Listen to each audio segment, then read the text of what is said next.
Welcome to the Old Time Radio Westerns. I'm your host, Andrew Rhynes, and I'm excited to bring you another episode absolutely free. This is one of over 80 episodes released monthly for your enjoyment. Now, let's get into this episode.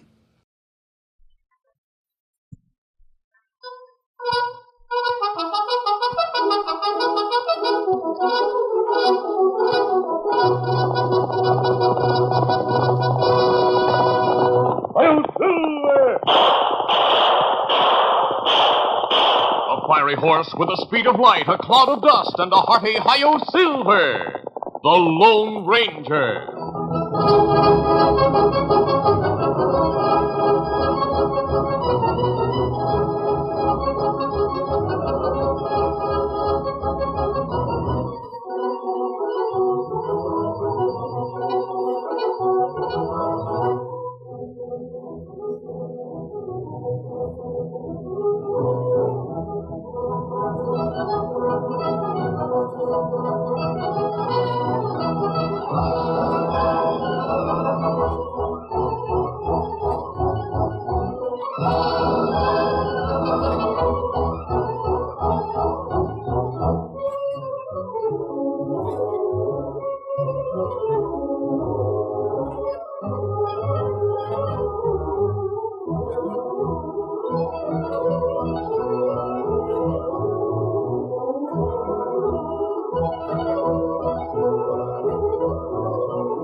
His faithful Indian companion Tonto, the daring and resourceful masked rider of the plains, led the fight for law and order in the early western United States. Nowhere in the pages of history can one find a greater champion of justice. Return with us now to those thrilling days of yesteryear. From out of the past come the thundering hoofbeats of the great horse Silver. The Lone Ranger rides again. Come on, Silver! Let's go, big fellow! Hi-yo, Silver! Hooray!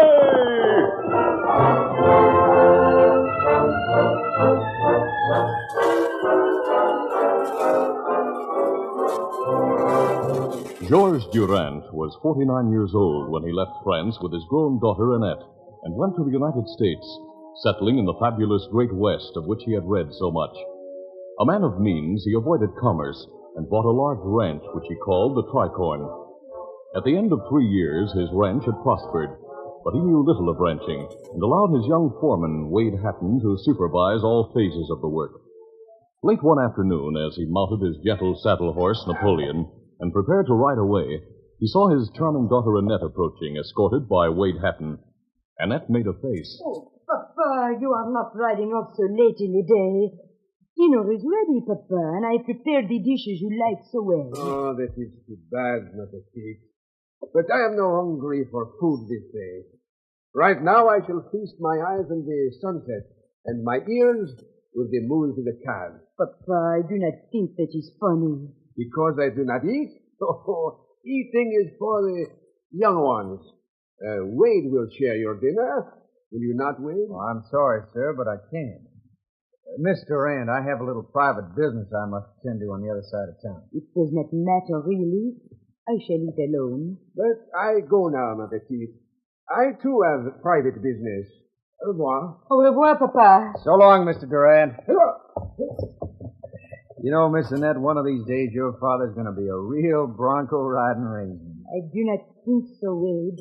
He likes to ride, yes. But it is like the effort he makes to speak English. You go along fine for a while, then suddenly, Oh, he is strong. That is true on a horse as well as when he speaks. It is why I do not like to see him ride alone. He does all right. What could happen to him? Many things.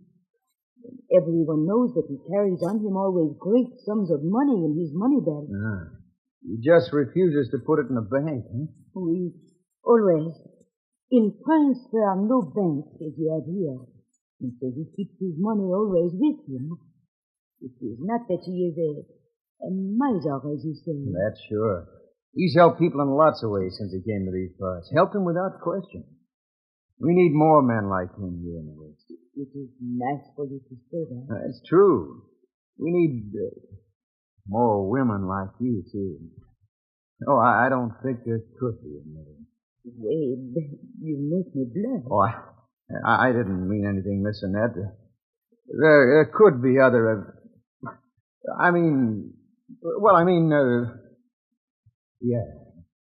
Well, I better be getting along. Bye, Miss Annette. Au revoir. The moon was full and casting its silver glow on the rock-littered ground when George Durant rode slowly into Little Canyon. He peered from side to side as if seeking someone. He stopped his horse near a large boulder and smiled as he saw a man step into his path. Oh, Napoleon. Oh. Sharp. It is here you wait, no? It is more what you call, pleasant this evening, is it not? Bayonet, she said.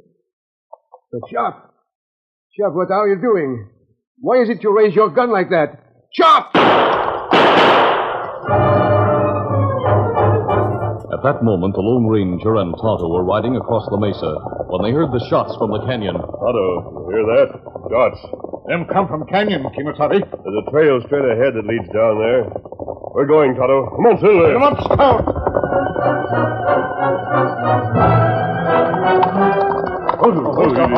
Easy, Scout. Easy, Scout. Many minutes later, the Lone Ranger and Tonto found George Durant lying in Little Canyon, badly wounded.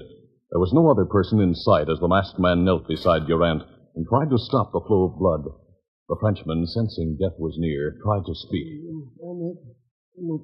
Oh, I'm sorry. I can't understand what you're saying. He's not speaking English, Tonto.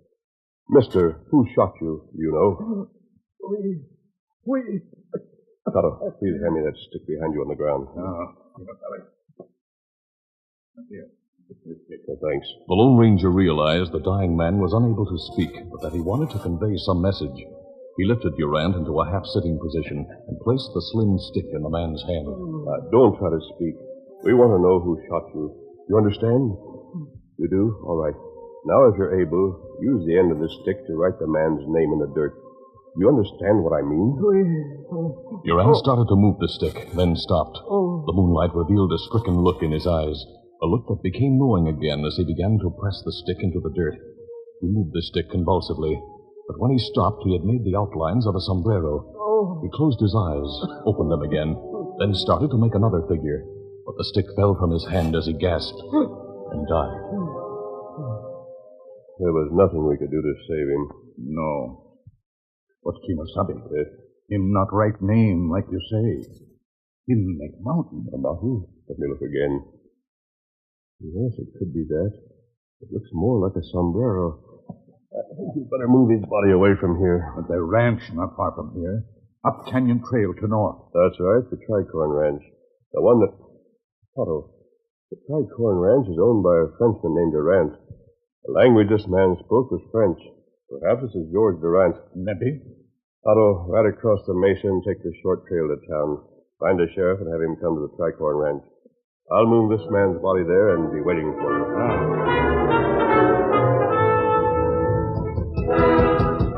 When Annette Durant answered the knock on the ranch house door and saw the masked man, she gasped in terror. Then when she saw the body of her father, she became hysterical. Papa! Oh, Papa! No!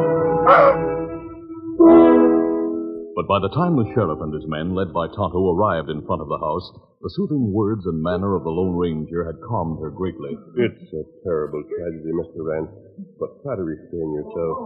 Oh, that must be the sheriff outside. He'll need your help just as you need his. I shall try to be calm. I still do not understand why it is you wear that mask, but you have been most kind. You remain seated. I'll open the door. Sheriff Tom Roswell and his posse passed the ranch of Chapman O'Neill on their way to the Tricorn. O'Neill, who was riding through his gate, turned his horse and joined them. On the way to the Tricorn ranch, he learned why Sheriff Roswell was with the Indian.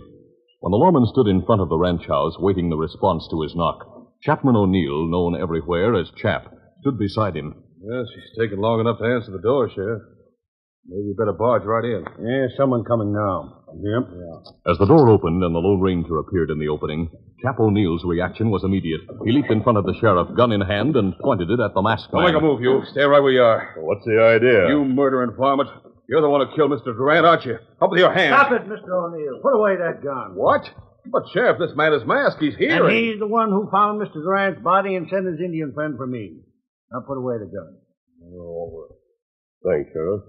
You arrived here fast. We left right away. Miss Durant, I'm sorry about this. Yes, you must find the man who killed my father. You must. I'll try, Miss Durant, believe me. Now, stranger, suppose you tell me how you happened upon the body. Tonto has explained who you are, and he tells me that Mr. Durant was still alive when you found it. Was? Did he tell you who it was that shot him? No, not in words or writing. Oh. Well, by the way, my name's Chapman O'Neill. Chap, my friends call me. Oh, yes? But, Sheriff, suppose I tell you everything. The Lone Ranger told of finding George Durant after hearing the shots and related in detail the last moments of the dying man. And instead of writing a name, he drew what I take to be the picture of a hat. May I offer an explanation, perhaps? Certainly, Mr. Durant. Papa, he is not sure he is able to write English, though I tell him it is not difficult. Always when he is excited or in trouble, he forgets his English and speaks his native French. That explains his speaking in French to me. Oui. Papa, when he is a boy, has studied to paint pictures. Draw, you know. Perhaps he thinks he is better able to make clear what is in his mind if he draws a picture instead of writing in the English he finds so difficult. I'll bet that's it. Stranger, you say it's possible to see this picture he drew in the moonlight? Yes, it was lighter then, but I have candles in my pack. And we have lanterns. You saw no trace of the money belt Mr. Rance says her father carried? No, no trace at all. Another thing, much of the ground in the canyon is covered with rock. It'll be hard to pick up a trail. No matter. We'll go there now. May I go with you? I may be able to help you. With this picture, I mean. Sure, Mr. Rance. Come along. The men and Annette Durant studied the ground in the canyon, scanning the picture made in the dirt with the aid of the sheriff's lanterns. Roswell was the first to speak. He addressed the Lone Ranger. I agree with you. It looks like a sombrero. Oui, that is what I think. Those last few lines Papa made, they make the band on the hat and the dent in the crown. But what does it mean? A hat on the... That's it. That's what he meant. He told you who killed him right there. What do you mean, Mr. O'Neill? Yes, Chap. Tell us what it is you mean. Did you hear what this masked man said? Hat on. Get it? Miss Annette, where's your foreman, Wade Hatton? Doggone, Mr. O'Neill, it looks like you hit it. Hat on the ground is what he drew. Hat on. Yes, Mr. Rant. Where's Wade Hatton? I do not know. He left the ranch soon after Papa drove off. You hear that? He knew about Durant's money belt. He knew It is not fair to say that, Chap. I do not believe he would kill my father. Papa treated him like a son. When he said he had business on the other side of town, I believe that it is the truth. It may be, Mr. Rant. But in view of what we see here, the way we interpret it, I think we'd better question Wade Hatton. Come, men. We're going back on the main road, and we're going to look for Wade Hatton. The posse, augmented by O'Neill, the Lone Ranger, and Tonto, came upon Wade Hatton as he was leaving town, heading back towards the Tricorn ranch. Hatton, on his horse, looked stunned as the sheriff's men surrounded him with drawn guns, and Sheriff Roswell spoke. You're coming back to my office, Wade Hatton. I have questions to ask you, and you'd better answer them truthfully. I'm holding you on suspicion of killing George Durant.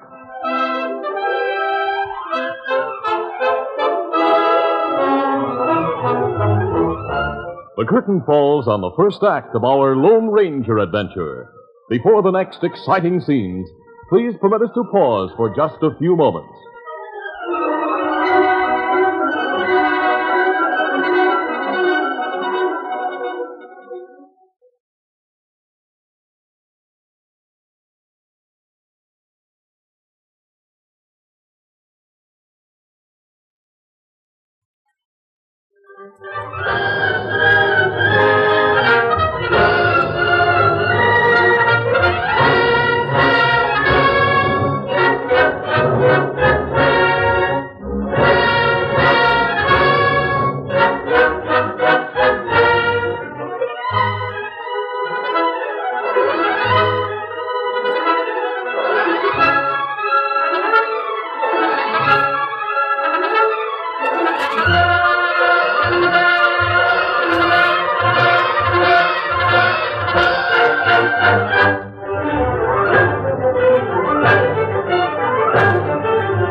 Now to continue. Wade Hatton, astounded to learn of his employer's murder, was questioned for almost an hour. He bore up under the interrogation and, in exasperation, said to the sheriff, You're out of your mind if you think that's what the picture means. I was out at the C-Bar-L ranch, and there are 5 cowpokes out there who'll swear I was with them all night. They could have been in on the job with you, Hatton. What? You cut them in on the money you stole. Why, you dirty... No, you don't, Hatton.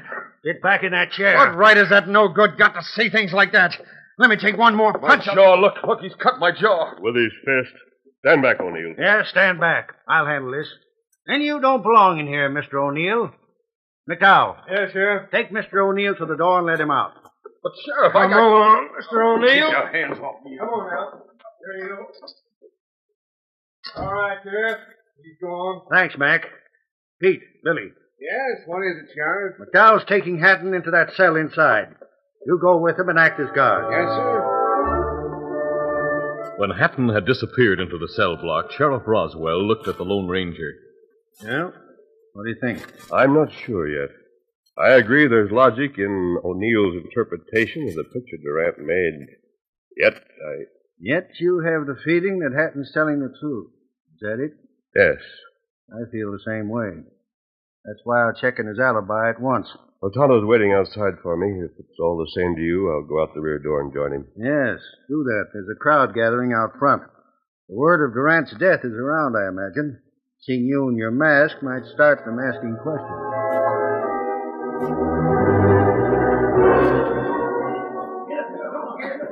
The Lone Ranger could hear the sheriff and his posse right away as he went to join Tonto in the shadows behind the building.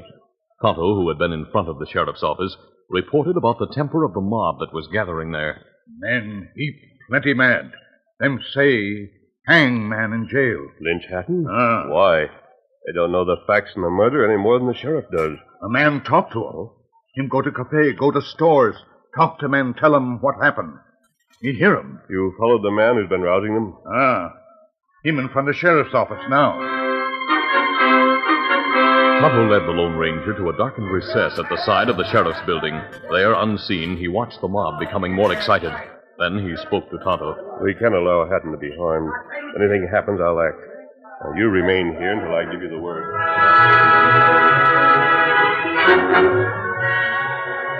When Chap O'Neill left the sheriff's office, he'd gone to a nearby cafe where his foreman and henchman, Red Bissell, waited. He gave angry instructions to Bissell, who hurried to cafes and stores along the main street, spreading the word of Durant's murder.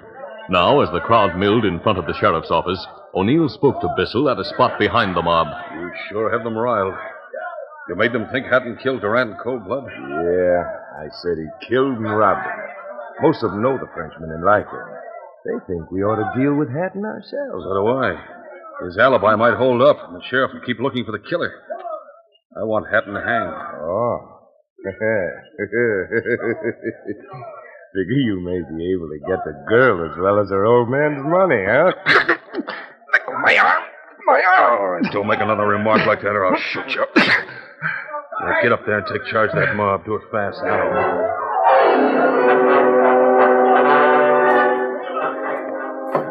Red Bissell went to the porch on the building next to the sheriff's office.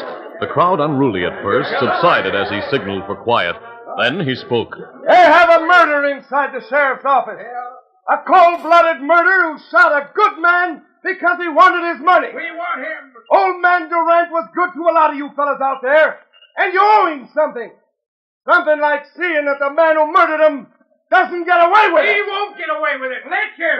He will get away with it. If that sheriff has anything to say, he's in on the thing with Hatton, you'll see. I say we've stood for too much silly-sallying with bad lawmen. Let's do things ourselves. Let's revenge old man Durant. Do I hear someone say lynch Hatton? Yes. Yes, hang the murderer. Hang him. Then let's break down the doors of the sheriff's office and get Hatton. Come on. Red Bissell, with a leer at Chap O'Neill, jumped to the ground and started for the sheriff's office, the angry mob shuffling behind. Suddenly, a masked man leaped from the shadows at the side of the building and vaulted onto the sheriff's porch. The Lone Ranger fired over the heads of the mob and faced them with 2 guns in his hands. Stop right where you are. The first man who comes forward will be shot. Who are you? What are you trying to do? I'm going to see that justice is done. You, whoever you are, you've been egging this crowd on to a lynching bee. And he's been lying to you. There's no real proof that Hatton killed Mr. Durant. That's not true. Who are you? Men, are you going to stand there afraid of a single man in a mask? I've friends behind you. Tonto, show them. You see, there are others, too. Yeah, look. Here comes Ed McDowell and 2 other deputies. Inside. McDowell, they're after Hatton. I know, I heard everything. Men! Shoot him down! Shoot him down! Get back, Bissell! Drop that gun! No! McDowell, you can't stop us! Now go! Red Bissell raised his gun to fire, but McDowell's shot caught him in the shoulder. At the same moment, the 2 deputies fired over the heads of the crowd. Red is hit. Look at him. They mean business. Anyone else want to start something? Anyone else? Then get away from here. Hatton will get a fair trial in the courts. No mobs will rule this town. The crowd, like all mobs, was cowardly. The men slunk away, leaving the wounded Bissell at the feet of the deputy sheriff and the Lone Ranger. Red Bissell, fearing he was mortally wounded, began to groan. Don't save me. Don't let me die. Chap, don't let him do this to me. Where are you, Chap? You won't die, Bissell. I know I'll die. I feel it. He put me up to this and then ran away. Oh. Who put you up to it, Red? Who had you lead the mob? That coyote who ran away with the rest. Chap. Oh. Chap. Oh. Hold it, McDowell. This sounds insane, but it might be the answer. You don't have to speak French to know what their word for hat is, do you? What? Why, no. French for hat is chapeau. The word this man said when he started to name Chap O'Neill. That's whom you meant, isn't it, Bissell? Yeah. Yes. Chap. Wait a minute, masked man. You mean that when Durant threw that picture in the dirt, he meant Chap O'Neill? Why not? He started to trace another line next to the hat when he died. Had he finished, he might have given us a second picture and the complete name of his murderer. I don't know what to say. It's true that Chap O'Neill always needs money. He's thrown away most of what his father left him, and the banks won't loan him any more. Let's find out then while Sheriff Roswell's checking on Hatton. Look at Red. He's passed out. Bandage him, Pete, and take him inside and get a doctor. Right, Ed. O'Neill did leave with the rest of the crowd. I saw him talking to Bissell before. Kimasabi. Yes. Me see him go to horse, ride west. Heading for his ranch, probably. Then let's go there, McDowell. Let's learn what's behind his trying to get Hatton lynched. I'm saying there's more to this than a mere play on the word chapeau. But what'll we do? I have a plan in mind. I'll tell you about it on the way. It starts with me going to see O'Neill alone. We start from the ranch.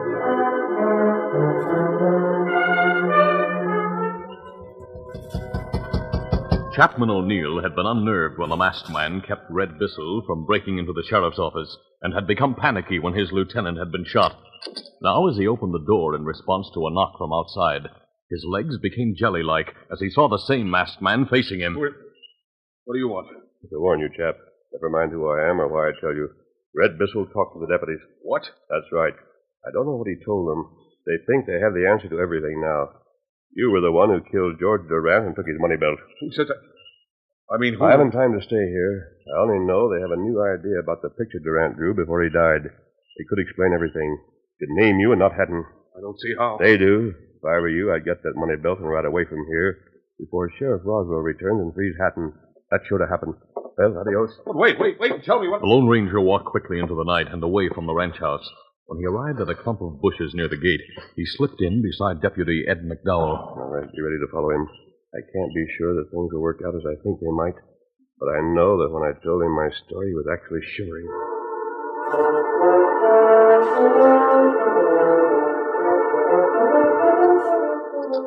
Half an hour later, Chap O'Neill entered the deserted cabin in Little Canyon, the place where he had buried George Durant's money belt.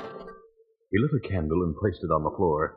Then he removed a pile of trash from the floor, which he had placed to cover the spot where the loot was hidden. There was a loose board, and he placed the fingers of both hands beneath this and began to tug. The perspiration was streaming from his face as he finally tore the board loose. Now, at last. I'll take this money belt and get out of here. He held the large money belt in his hands, his frightened eyes suddenly enlivened by the feeling of possession. And then he heard the door open behind him. Drop it right there, O'Neill. Get your hands up. You're under arrest for the murder of George Durant.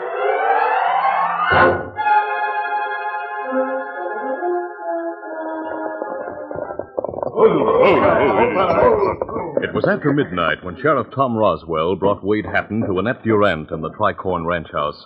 The Lone Ranger and Tonto, who had ridden with them to hear of the confession which O'Neill had made to the sheriff, remained outside the house as Sheriff Roswell led the way. Inside the house, Roswell told the wide-eyed Annette of all that had happened, events he had become aware of only on his return to his office. And though Wade's story proved true and I was ready to free him, I had no idea that the guilty man would be waiting for me. To think Chap O'Neill did this terrible thing. My father called him friend. Yes. Your father loaned him money to save his ranch after the banks had refused. O'Neill never intended to repay the note. He asked your father to meet him secretly in Little Canyon to discuss his situation. Then he killed your father and took his money and the note, which was also in the money belt. He destroyed the note, I suppose. No, we recovered it and the money. He intended to get rid of the paper at once, but he didn't have time. He heard men riding into the canyon after he shot Mr. Durant. He fled and hid the money belt in the cabin, then rode back to his ranch quickly. Who were the riders you just mentioned? Who scared him away? The masked man and the Indian. Oh, the wonderful masked man. Wait, darling, it was he who saved your life, was it not? No, he sure did, darling. But where is he now? And who is he? He's gone now, as he always goes when he's sure that justice has been done. And for what's happened tonight, we're all grateful to the Lone Ranger.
This is a feature of the Lone Ranger Incorporated, created by George W. Trendle, produced by Trendle Campbell Enterprises, directed by Charles D. Livingston, and edited by Fran Striker.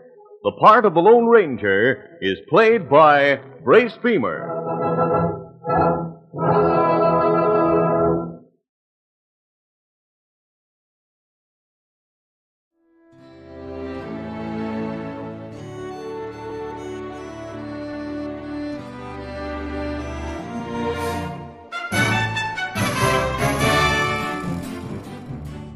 This has been a presentation of OTRWesterns.com, and we hope you enjoyed.